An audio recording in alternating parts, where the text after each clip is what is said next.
এই পৃথিবীতে সর্বপ্রথম যেটার দ্বারা আল্লাহর নাফরমানি করা হয়েছিল সেটা ছিল অহংকার, আর সেটা করেছে ইবলিস।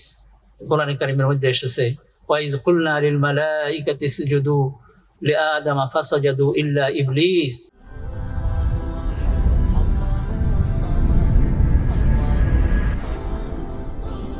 আজকে যে কবিরা গুনাহ নিয়ে আমরা কথা বলবো সেটি হলো, আরবিতে বলা হয় আল কেব্র, মানে অহংকার করা, দাম্ভিকতা দেখানো, গৌরব করা এবং অন্যকে তুচ্ছ-তাচ্ছিল্য করা।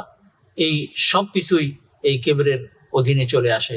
আল্লাহ রাব্বুল আলামিন বলেন যে মূসা আলাইহিস সালাতু ওয়াস সালাম যখন ফেরাউন তার সাথে এই উদ্ধত্ত আচরণ করলো এবং মন্দ ব্যবহার করলো, তখন মূসা আলাইহিস সালাতু ওয়াস সালাম বলেছিলেন, ওয়াকালা মূসা ইন্নী উযতু বিরাব্বি ওয়া রাব্বিকুম মিন কুল্লি মুতাকাব্বিরিন লা ইউমিনু বিয়াউমিল হিসাব। মূসা আলাইহিস সালাতু ওয়াস সালাম বললেন, আমি আমার রব এবং তোমার রবের নিকট প্রত্যেক অহংকারী দাম্ভিক থেকে আমি আশ্রয় চাচ্ছি, যে নাকি হিসাবের দিনকে বিশ্বাস করে না। কোরআনে কারীমের আরেক জায়গায় আল্লাহ রাব্বুল আলামিন বলেছেন, ইন্নাহু লা ইউহিব্বুল মুস্তাকবিরিন।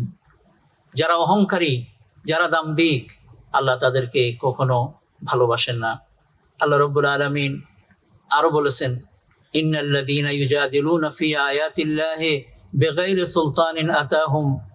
নিশ্চয়ই যারা দলিল প্রমাণ ছাড়া আল্লাহ রাব্বুল আলামিনের আয়াতগুলোকে নিয়ে বিতর্ক করে, ঝগড়া করে, আসলে তাদের অন্তরের মধ্যে অহংকার ছাড়া আর কিছু নয়। ফাস্তাইজ বিল্লাহ, হে রাসূল, আপনি আল্লাহর কাছে আশ্রয় প্রার্থনা করুন। রাসূল আকরাম সাল্লাল্লাহু আলাইহি ওয়াসাল্লাম বলেন, বাইনামা রাজুলুন ইয়াতাবাখতার।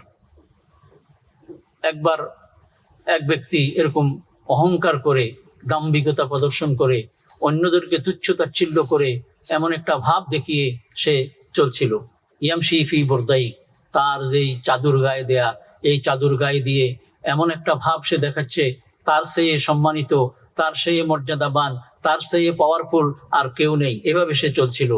তো কাদ আজাবাতু নাফসুহু, তার নফস তার নিকটে খুব অবাক করছিল তাকে, এবং সে নিজকে নিয়ে খুব পুলকিত ছিল। ফাখাসাফাল্লাহু বিহি আল আরদা, তখন আল্লাহ রাব্বুল আলামিন তাকে সহ তাকে জমিনের মধ্যে গেড়ে দিয়েছেন।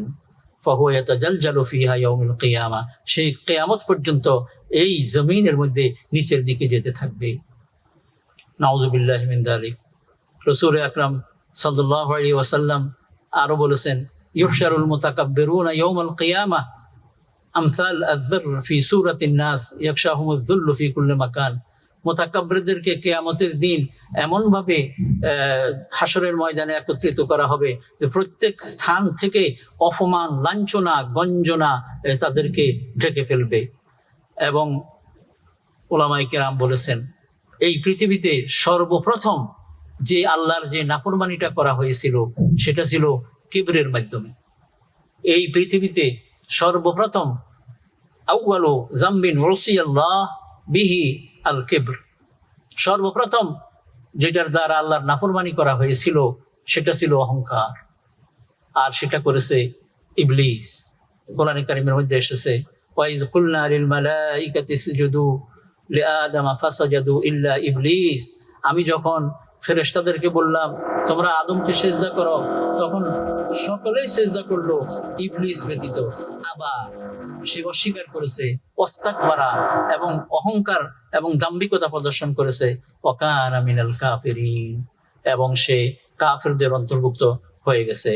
নবী করিম সাল্লাল্লাহু আলাইহি ওয়াসাল্লাম হাদিসের মধ্যে বলেছেন, যেটি মুসলিম শরীফে বর্ণিত হয়েছে, যে তিনি বলেছেন যে আল কিবর সাফাহুল হাক্কি ওয়া গামসুন নাস, মানে সত্যকে প্রত্যাখ্যান করা এবং মানুষদেরকে তুচ্ছ-তাচ্ছিল্য করা। এবং মুসলিমের আরেক রিওয়ায়াতে এসেছে, আল কিবরু বাতারুল হাক্কি ওয়া গামতুন নাস, মানে সত্যকে প্রত্যাখ্যান করা এবং মানুষদেরকে অবহেলা করা, মানুষদেরকে তুচ্ছ-তাচ্ছিল্য করা। নবী করিম সাল্লাল্লাহু আলাইহি ওয়াসাল্লাম আরো বলেছেন, লা ইয়াদখুলুল জান্নাতা আহাদুন ফি কলবিহি মিসকালু যাররাতিন মিন কিবর, রাওয়াহু মুসলিম।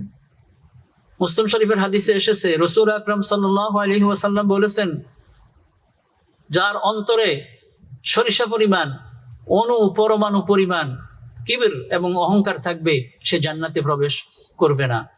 কোরআনেও আল্লাহ রাব্বুল আলামিন আরেক জায়গায় বলেছেন, ইন্নাল্লাহা লা ইউহিব্বু কুল্লা মুখতালিন ফখুর। আল্লাহ রাব্বুল আলামিন প্রত্যেক অহংকারী এবং দাম্ভিককে আল্লাহ রাব্বুল আলামিন ভালোবাসেন না। নবী সাল্লাল্লাহু আলাইহি ওয়াসাল্লাম বলেন, হাদিসে কুদসিতে এসেছে যে আল্লাহ রাব্বুল আলামিন বলেন, আল আযামাতু ইজারি ওয়াল কিবরিয়াউ রিদাই।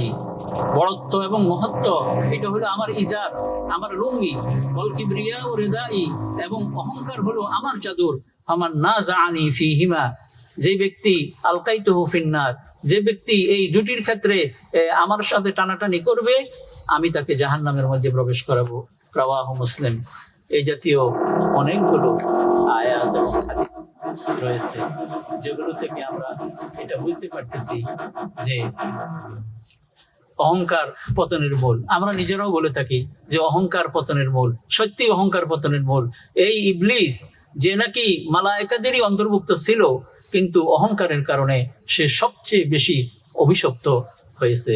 এই জন্য আসুন অহংকার পরিত্যাগ করি, নম্রতা, বিনয়, কোমলতা প্রদর্শন করি এবং দুনিয়ার সকল মানুষকে ভালোবাসি। আল্লাহ আমাদের সকলকে তৌফিক দান করুন। আমিন। ওয়া আখিরু দাওয়ানা আনিল হামদুলিল্লাহি রাব্বিল আলামিন।